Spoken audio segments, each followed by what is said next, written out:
Apostle Heber J. Grant said he rejoiced at the testimonies which had been borne by his brethren during this conference. There was no joy that the Latter-day Saints had ever felt equal to that experienced by those who, while abroad, proclaimed the principles of the gospel. The bringing of souls to a knowledge of the truth, laboring for the upbuilding of God's kingdom, was the greatest work that they, as Latter-day Saints, could be engaged in. If the elders of Israel were as ready and willing to respond in all matters as they were to go forth and preach the gospel to mankind, no power on earth or in hell could retard the onward progress of this work. Indeed, there existed no power that could check it now, even though they were negligent in some things. But they, as a people, would move forward with greater rapidity if they were as faithful in all other directions as that in which he had mentioned.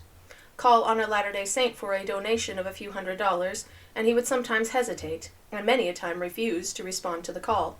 Ask the same man, however, to make a sacrifice of his time for several years, and neglect his business in order to enable him to proclaim abroad the principles of the gospel, and, as a rule, he would yield cheerfully. It had been remarked that some persons felt that the work of God was decaying, that the church had not the same power it formerly possessed, and that those holding responsible positions in it had not the same influence. He wished to bear his testimony that this assertion was not true, and in proof of his refutation, the speaker pointed to the crowded condition of the tabernacle that day, as well as the overflow congregation in the adjacent building.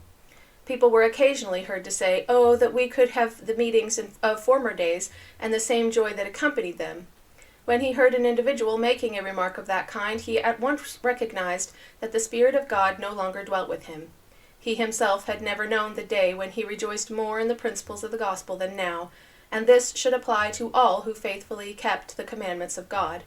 There was no stronger evidence of neglect of Christian duty than for a man or woman to be longing for the testimony of the Spirit previously enjoyed.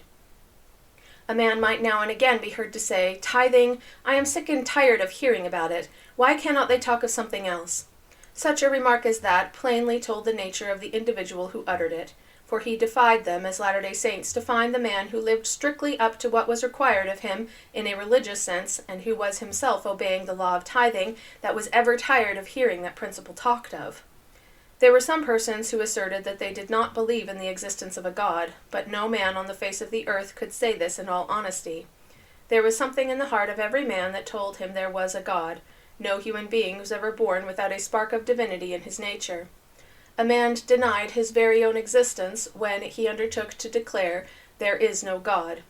The apostate Mormon, he who had once received a testimony of the truth and then turned away from it, realized that there was but one hope for him, and that was to destroy the work of God.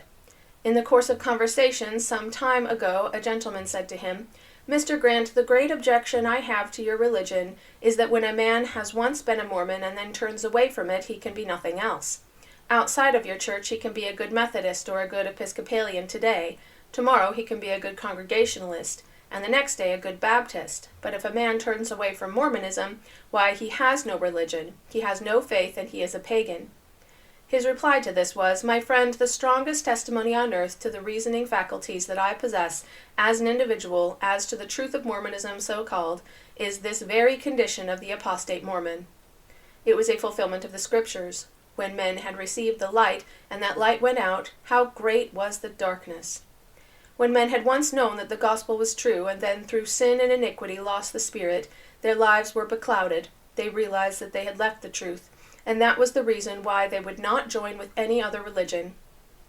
When men proclaimed against the gospel and displayed a feeling of vindictiveness against others, their minds were lit up not by the Spirit of God, not by the light and intelligence which came from heaven, but that which came from beneath. He prayed to God to help the Latter-day Saints to be true to their covenants and to direct their steps aright.